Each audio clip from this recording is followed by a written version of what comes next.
In What's Above the Line on the Garvescope show, we tackle a hot topic around the film industry and give it a firm but necessary ranking. This week, we're talking about the 5 film festivals with the most industry power. Oh, I didn't update this. Okay, well, we'll just keep it on that. Okay. And so, look, there are a lot of film festivals that are gigantic around the world, and if you're outside of the film industry, some of them still even carry weight beyond those who know the industry. I mean, South by Southwest is pretty famous. We always hear about Sundance. We always hear about Cannes. In the industry, we think of Toronto, Berlinale, and Venice. There's Tribeca. These are all big film festivals, but I don't think that their power in the industry is actually at parity. They're a little bit different. So what are the most powerful film festivals? I would say number 5 on the list is probably Cannes, which is based in France. It's probably the most prestigious international platform, especially for like auteur filmmakers and prestige cinema. You're not likely to see huge blockbusters go through this, but it does attract global buyers. It does get films into the market. It does always attract A-list talent and press from just everywhere around the world. And the winners of the Palme d'Or Prize, which is Cannes', highest prize, builds careers. And, on that list are like Francis Ford Coppola for Apocalypse Now in 1979. Quentin Tarantino won the award for Pulp Fiction in 1994. And more recently, Bong Joon-ho won it for Parasite in 2019. To me, number 4 on this list of the most powerful film festivals around the world is probably Sundance in the U.S. I put U.S. because at the time that I wrote this, it was like, oh, they're likely going to move. That move has been solidified. They are moving from Park City, Utah to Boulder, Colorado. Sundance is still probably your best shot at launching an American indie film, if you can get your film into it. Major buyers attend. They're actively looking for films that they want to distribute and that would potentially be streaming hits. Films that have been successful there are things like Coda, Child of Deaf Adults, Past Lives, and Fair Play. And so there are definitely a ton of examples of it catapulting directors from obscurity to studio offers and sometimes even Marvel meetings. One of my favorite examples from Sundance would be Robert Rodriguez and Mariachi, which has turned into quite the career.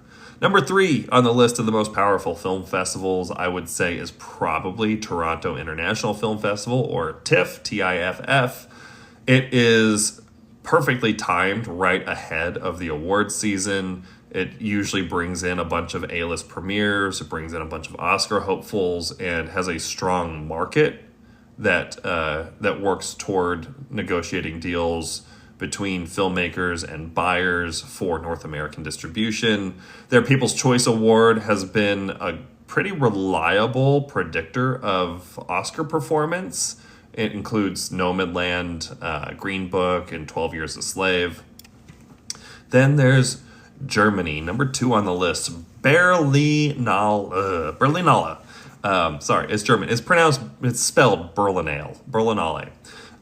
Which is in Germany. It's a really kind of one of the most premier major European industry. It has the largest European industry presence and really focuses on films that have rising global focus, and it really focuses on diverse and political cinema. It's a top spot for securing Euro TV and streamer deals. And the co-production market is very serious behind-the-scenes networking goldmine if you're able to make it there. Number 1 is going to have to wait. Let me talk about two festivals that I'm going to actually put below the line, which would make them 6 and 7. First one is South by Southwest. Now, South by Southwest is a huge conference. It's a music conference, it's a digital conference, it's a film conference, film festival. It does a lot, but it's really historically been more tech music party than film festival. Now, they announced this year at the end of their film festival, at the end of their conference in March, that they are going to lean into film and tech a little bit more in coming years, and they're going to shorten the music side, but they are still torn priorities, and they really only bring in incredibly buzz-heavy films, which makes them buzz heavy and deal light, especially for dramas and international films. It's been great for genre films. Cabin in the Woods is like a great example of a movie that premiered there, but it just very rarely launches big theatrical success stories. But everyone's competing to be in South by Southwest. The other one that I would put probably below the line is Tribeca Film Festival, which is here in New York, in Tribeca. And look, it's it's been a bastion of dramatic work.